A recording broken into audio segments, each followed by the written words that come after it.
Now more than ever, innovative technologies are fueling change and sparking new ways of thinking. Collaboration between corporations and startups is key to staying at the forefront of these trends. However, finding the right startups can be expensive, time-consuming, and ineffective. But Plug and Play is here to help. As a corporate partner, you will gain access to a whole ecosystem of innovation. Discover startups that meet your tech interests. Stay updated on the latest trends and network with industry peers. We will help you during every stage of your innovation journey, no matter where you are and where you want to go. Get in touch today.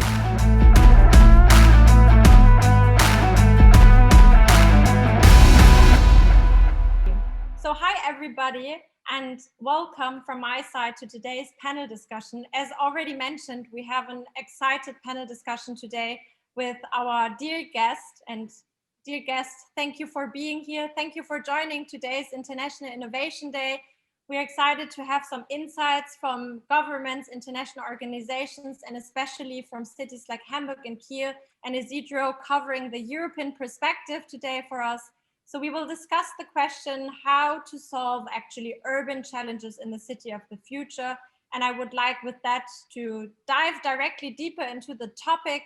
And for the audience today, let me give you a number and let me give you some facts and figures, because to deal with urban development in future cities, we are all aware that it's not just relevant anymore, it's essential, right? Because according to several international organizations, an estimated number of 75% of world's population will live in urban areas.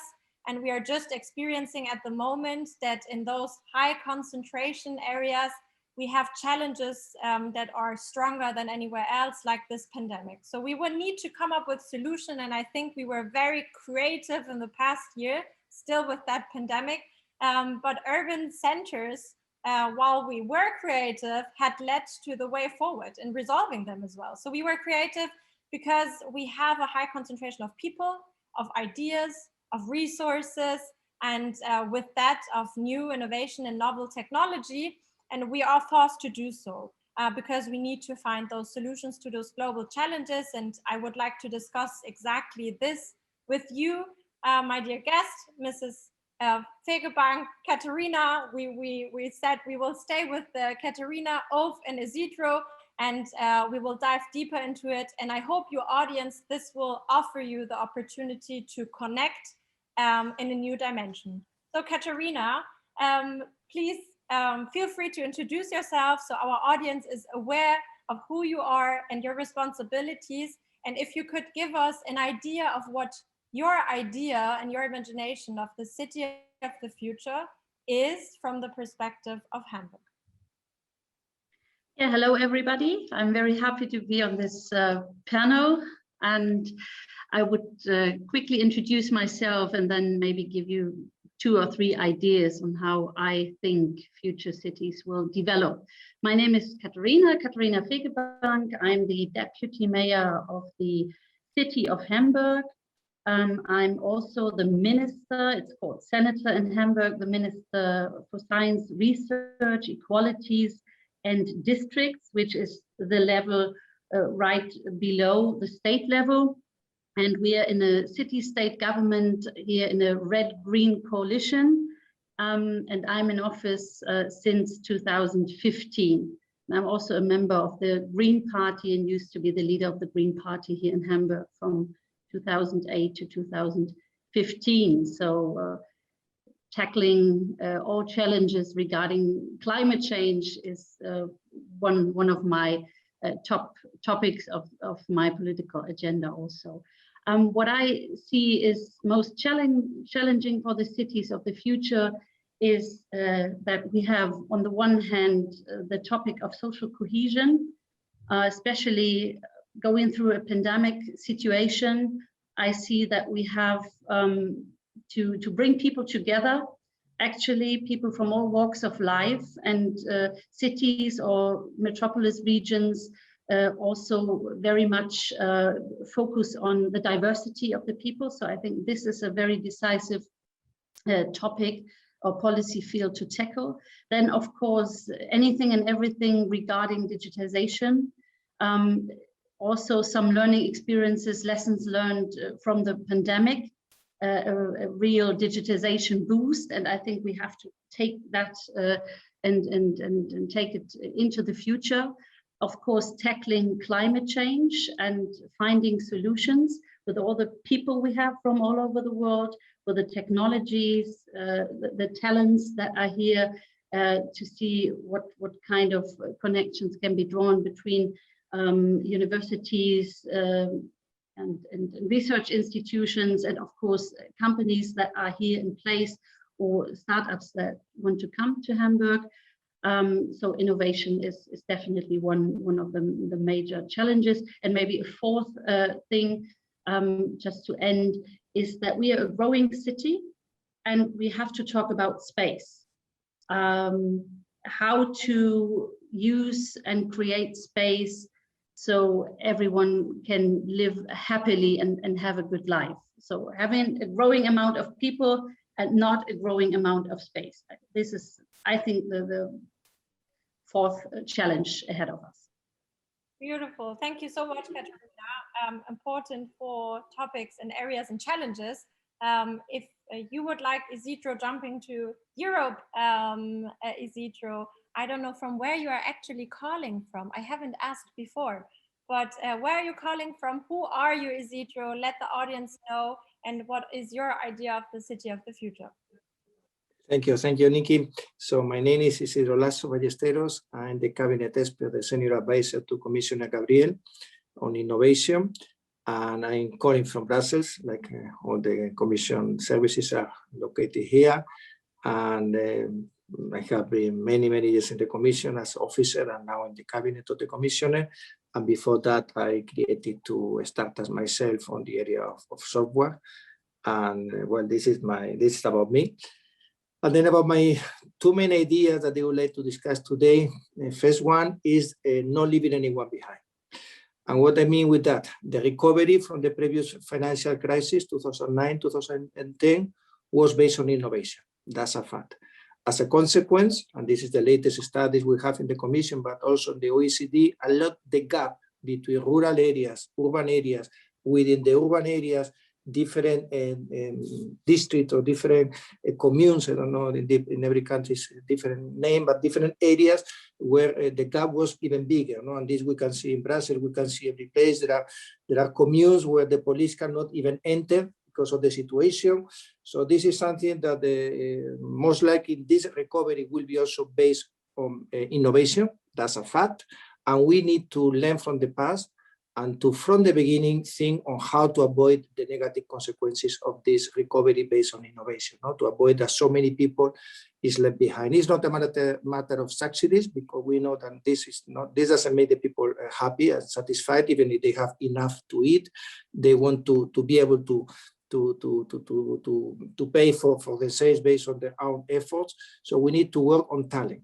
And the other day was in a panel where they were saying, well, which are the skills that should be taught to these people? No, I don't think we should think on any particular skill, because any subject that is taught today in 2-3 years will be already old. We know that. We need to teach the people how to learn.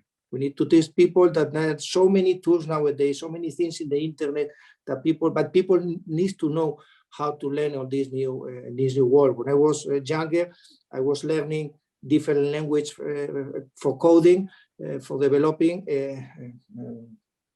Clipper, C++, etc., based on books. Nowadays, I will never go to a book. I will go to the internet, to the different MOOCs, and all this kind of thing. So people need to know how to learn. And this is, for me, the top priority, because otherwise the situation is going to be even worse than the one we have already.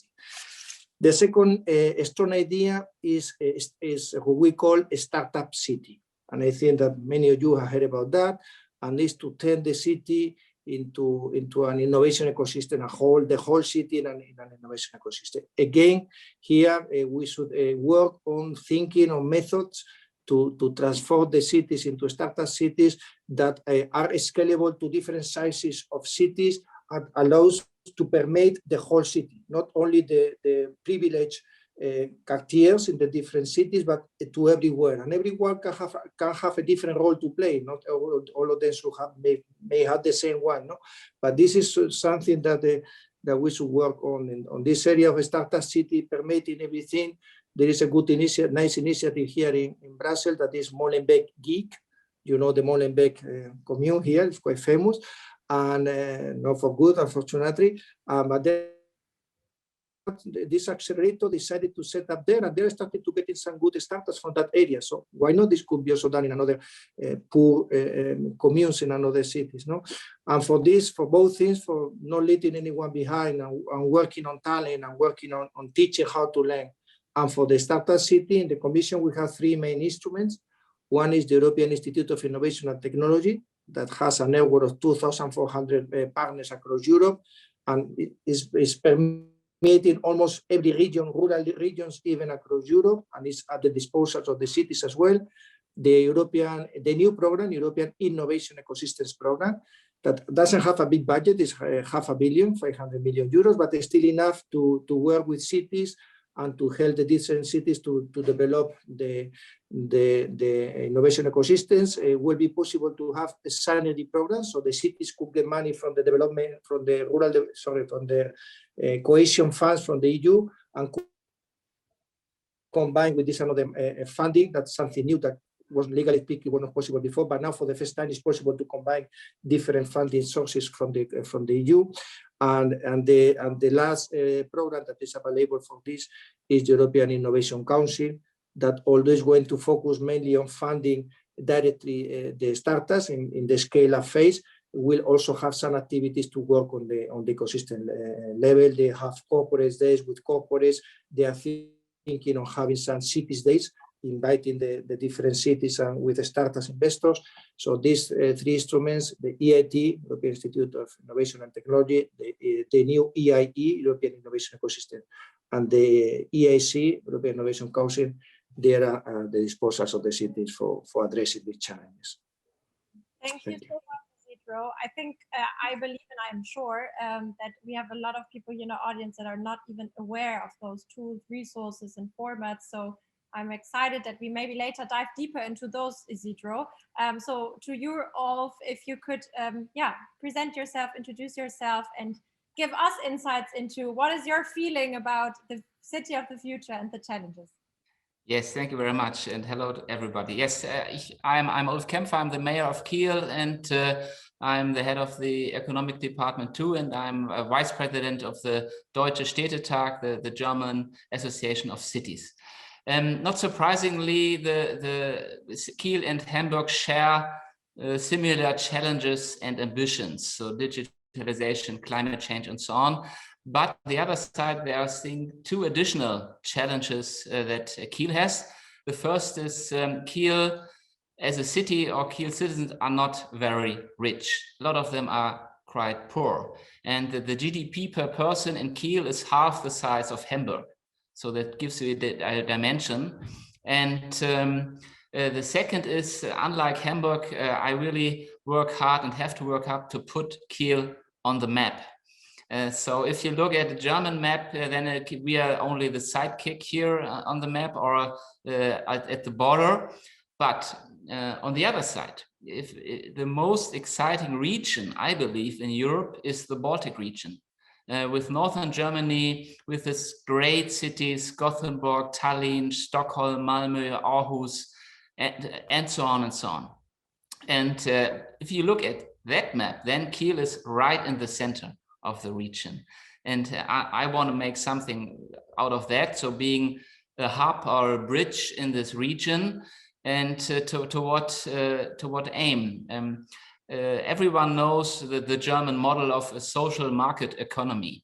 And this is really a great asset. But I think the common goal, or the common challenge for all humankind in the end, is not to realize to make a social market economy work, but make a social and sustainable market economy work. And we have some competition worldwide. We have the model of China, and we have more Trumpian style American politics, very aggressive, very American first style of politics.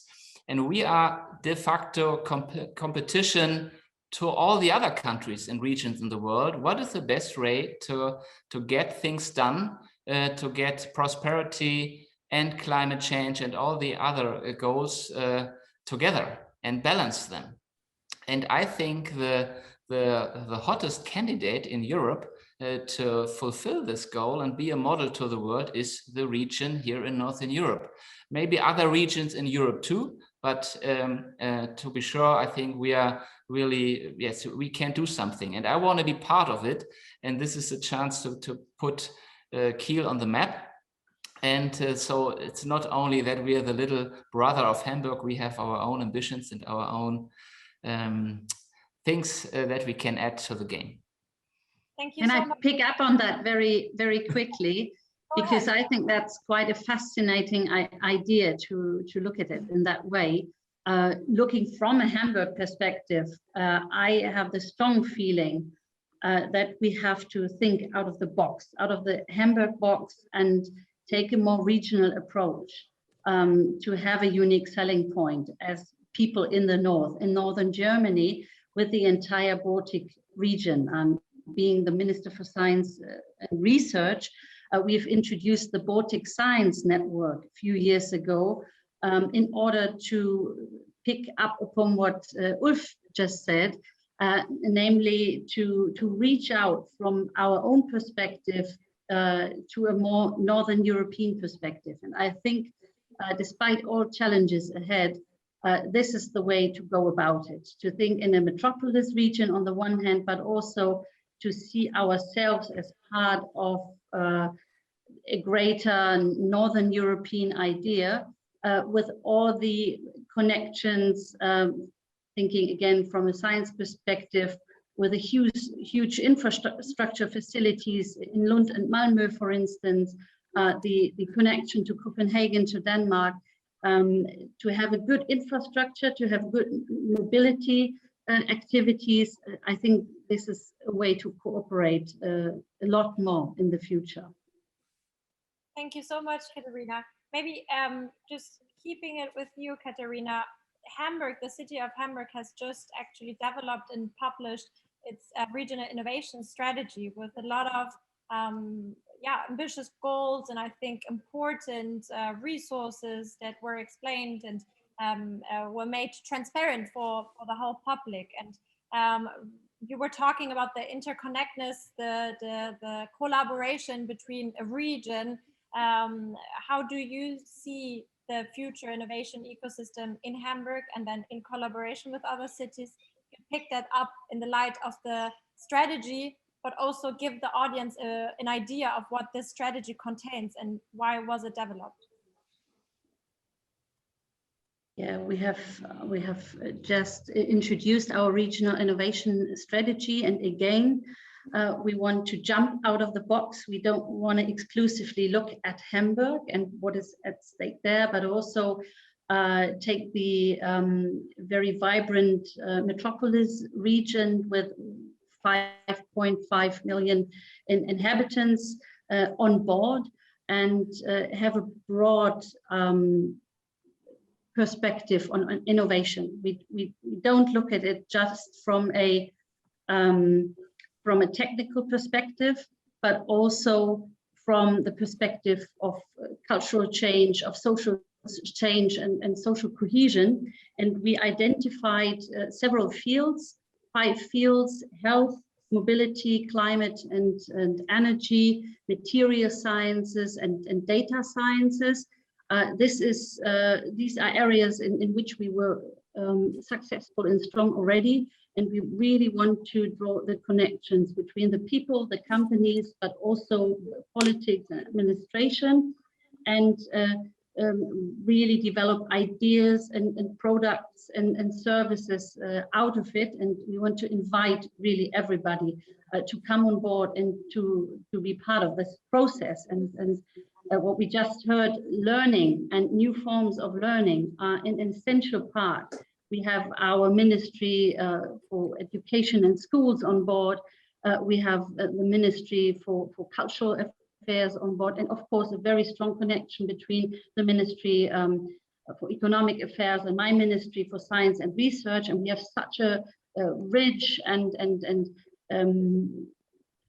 colorful landscape and ecosystem already, but some fields have to be highlighted more in the future, and this is the idea we have with that regional innovation strategy. And it is a strategy because we want to start from now and see what we can manage within the next 5 or 10 or 15 years, and have as many people as possible on board. And we want to take the lessons learned from the crisis, from the pandemic situation. I think we have all realized that things were possible, things we thought a year or 1.5 years ago, no, we wouldn't be able to make that. Let's say digitization and universities. I had to tell them last March, you have to change your classes from being in school, in class, to a complete digital environment. And if I had told them 2 years ago, they would have said, you are a freak, never ever will we be able to make that. And they managed it within a day. And I think we can rely a lot on our creativity, on our solidarity, maybe in the future a lot more on resilience and being better prepared on the one hand, but also create spaces for everybody to try things out. Yeah, no fear to fail. This is something we are not really good at in Germany. In Hamburg, we are not good at it. Everything has to be planned, and we are very focused. And unless the last comma isn't written down, we can't do a thing. So I really want that we use this spirit from Corona crisis and save a little bit of it into the future. Be more courageous, be more creative. Let things happen, and if you fail, you just stand up and go a different way and direction. And if this is supported by the EU and by our national governments, that will be perfect. Thank you so much, Katrina. I mean, coming from that startup ecosystem, you really gave great words, and I think it's super essential, and we are going into the right direction. I mean, I see laboratories in Hamburg like HomePod, where really startups can test their solutions in real circumstances at the port. In Kiel, I see you developing a lot of new systems and infrastructure involving old systems, making them completely new systems. So also in preparation of this panel, I was super impressed by it. But coming to you, Isidro, you from the European perspective, you named already a lot of different formats and institutions that are created in Europe to support that innovation ecosystem that Katarina just mentioned. The wording innovation ecosystem is something for itself. What does it really mean, or how should it really look like to be a successful ecosystem and to be interconnected from your perspective, Isidro? Yeah, well, the startup, the innovation ecosystems, I used to do the parallelism with the natural ecosystem, in which we have grass, we have cows who are eating the grass, we have human beings who are taking care of the cows, we have sometimes wolves who are coming to eat the cows or other things to kill the cows.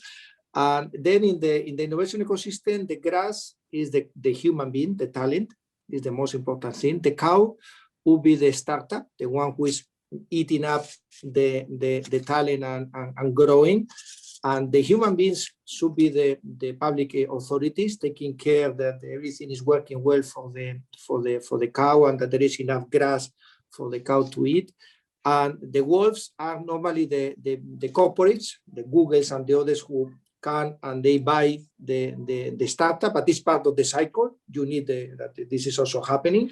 So then this is all the elements that you need to have in an ecosystem.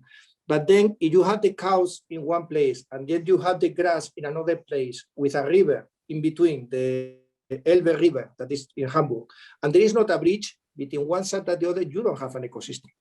So then you need to have all the elements and you need that they are connected.